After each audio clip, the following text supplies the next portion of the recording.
हाँ जी। तो पिछली क्लास में अपन ने चौहान वंश की सामान्य जानकारी अर्जित की। चौहान वंश की नींव किसने डाली, चौहान वंश के प्रमाण कहाँ से मिले हैं, चौहान वंश का संस्थापक कौन था, ठीक है। उसके बाद में कुछ शासक पढ़े और इसका एक शासक है जिसका नाम क्या है, सिंहराज।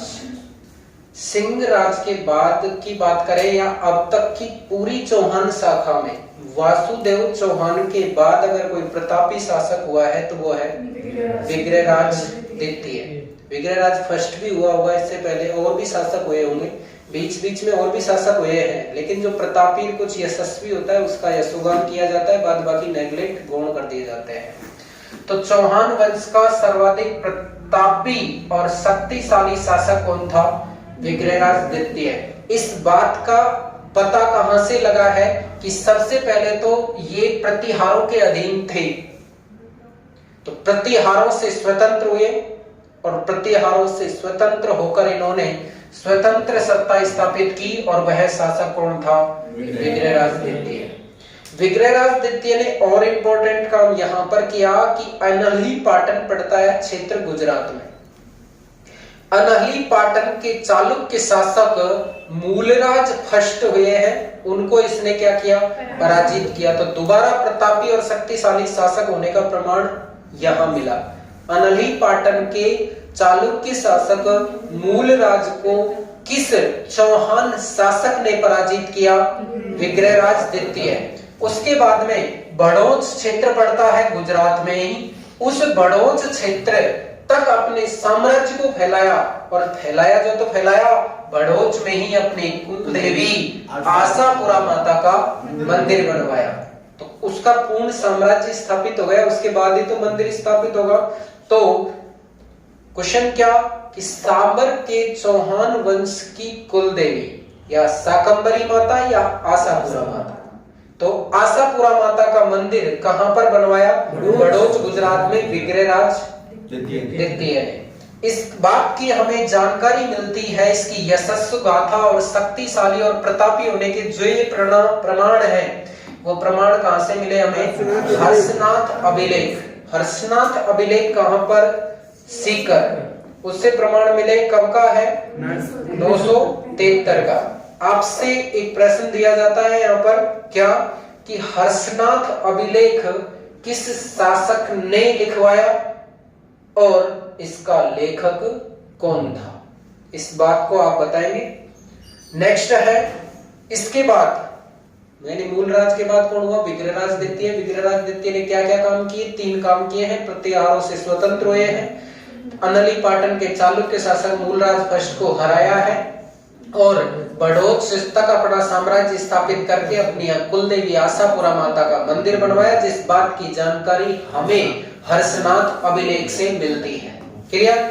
उसके बाद में इस वंश का अगला शासक और इसका उत्तराधिकारी आता है दुर्लभ राज।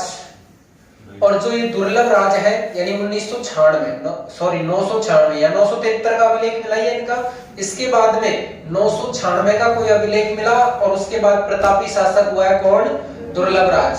दुर्लभ राज ने, ये शाखा कौन सी चल रही है, वही चौहान वंश, सांबर के चौहान वंश।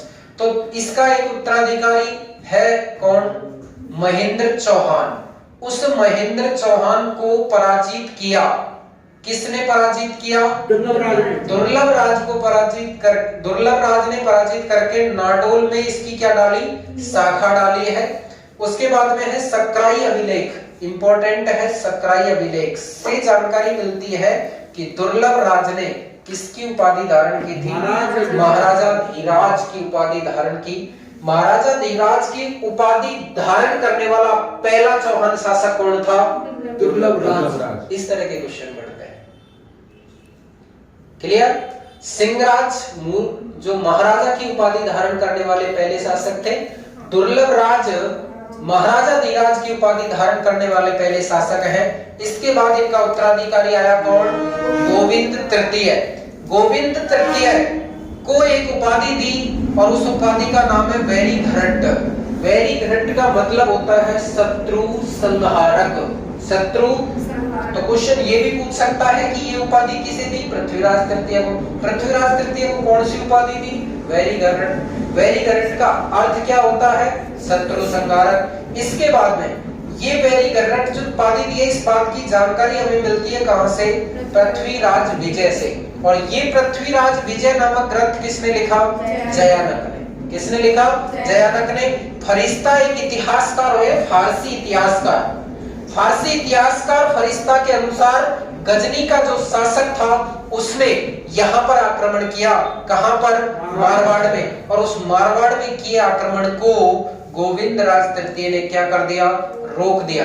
उसके बाद गोविंद तृतीय का पुत्र हुआ जिसका नाम वाकपति सेकंड, न कि वाकपति फर्स्ट।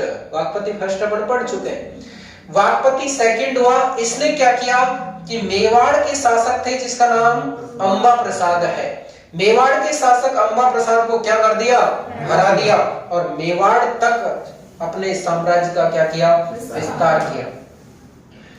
जहां चौहान वंश ने यहां पर मेवाड़ तक अपने साम्राज्य का विस्तार किया, तो मेवाड़ ने भी अजमेर तक अपने साम्राज्य का विस्तार किया। इस बात की जानकारी अपन को आगे मिलेगी।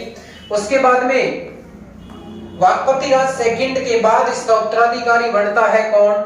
वीर्यराम।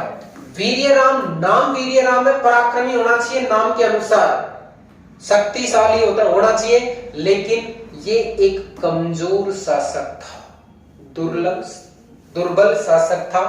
और ये मालवा नरेश भोज फर्स्ट से क्या हुआ है? पराजित हुआ है। इसके बाद में दोबारा चौहान वंश का एक शासक आता है जिसका नाम है चामुंडा राय। चौहान वंश के इस शासक की आगे भी आपको जानकारी मिल सकती है, लेकिन इसने एक माता का मंदिर बनवाया, उस माता का नाम चामुंडा माता।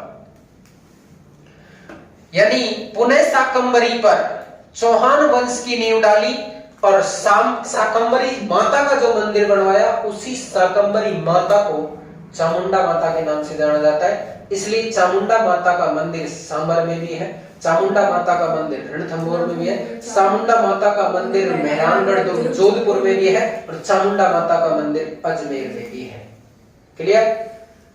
चौहान वंश की दोबारा नींव डाली किसने? चामुंडा।